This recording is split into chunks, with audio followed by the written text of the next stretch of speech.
Hello, my name is John Faulkner, and today I'm sharing of how at 10 years old I became responsible of the cooking duties of the family.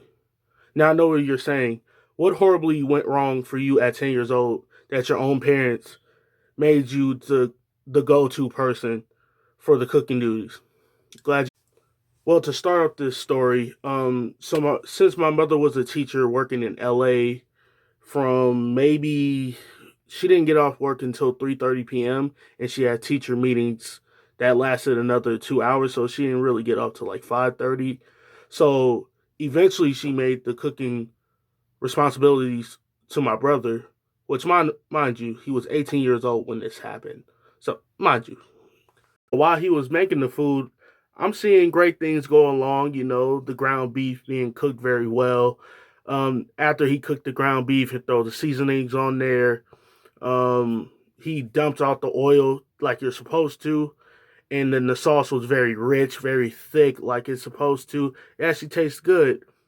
But when he got to the actual spaghetti part, that's when things went downhill.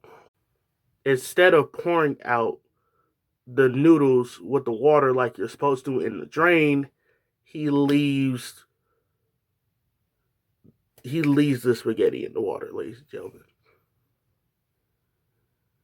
Got home, I got in that good old kitchen to see what bruh cooked up for me because, he's the responsible one, right?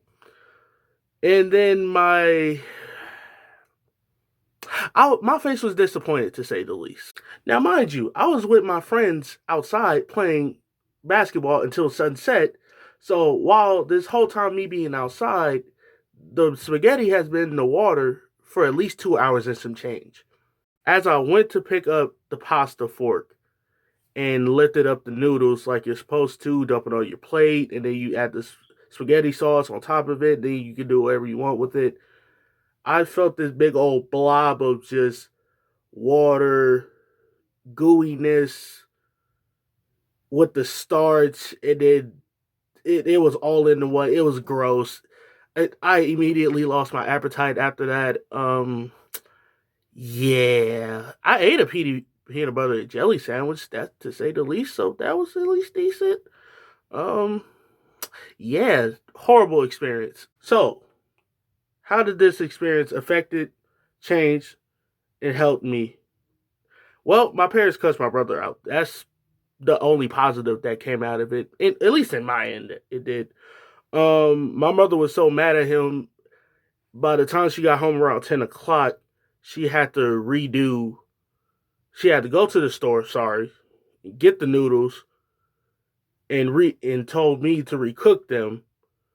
And after that, everything went great. Everybody's happy. Kumbaya. We're all coming together. Roasted my brother in the process, so that was hilarious. Now, at 10 years old, I didn't think cooking was a big deal in the family until I got older and watched my friends how they cook. And yeah, some of y'all better off doing Uber Eats and DoorDash because, whew, a mess to say the least. The lesson that I want the audience to take from this horrible experience that I went through was sometimes your siblings need to be slapped for the stupidity they done. Another lesson that I want my audience to take from this is when you see someone doing something horrible, make sure you pull them to the side and correct them because one person's mess up is everybody's mess up. And finally, the last thing I want my audience to take from this is there is just some folks that just can't cook. There are some individuals that couldn't cook ramen noodles to save their own life. Trust me, I've seen it. To wrap up this memorable speech, I describe how my brother's mess up with cooking the basics of spaghetti made me as a responsible 10-year-old in the family.